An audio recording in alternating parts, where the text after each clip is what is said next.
Vous voyez, il y a quelque chose que les enfants, quand ils grandissent, ils commencent à développer. Et cette chose, ça s'appelle l'orgueil. À partir du moment où un jeune enfant commence à développer en autonomie, il commence à apprendre à marcher tout seul, il commence à apprendre à mettre ses chaussures tout seul, il commence à apprendre à mettre son manteau tout seul, il commence à s'habiller, il commence à grandir en autonomie.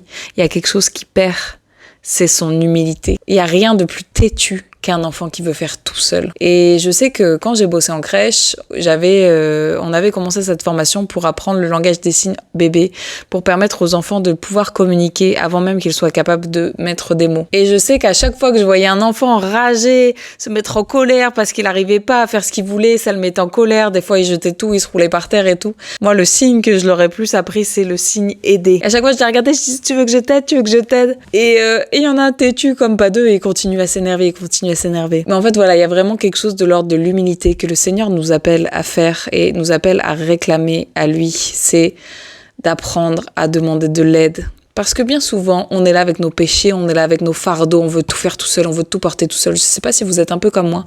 Moi, je suis du genre ultra indépendante. J'ai tellement appris à me débrouiller toute seule que maintenant, je suis incapable de demander de l'aide. Ou alors, quand on essaie de m'aider, je suis un peu laisse-moi faire, je suis une grande fille, tu vois. Genre, voilà. Quand il est question de porter des sacs de course, je me demande même pas comment je vais faire pour ramener ça. Je vais ramener ça chez moi. Un point, c'est tout. Je demande jamais d'aide, c'est terrible.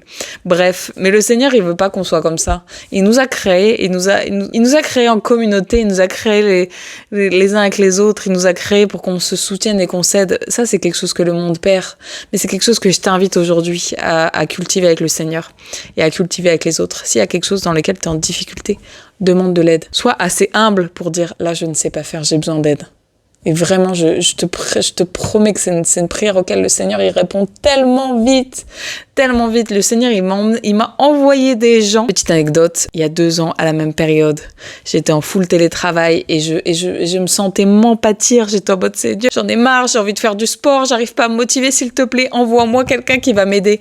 Et là, je suis sortie de chez moi et j'ai croisé un pote avec qui j'avais fait du théâtre à un moment, qui revenait de la salle de sport et qui m'a proposé de me coacher. Vraiment, quand je te dis que c'est le Seigneur à qui des prières auxquelles il répond super vite.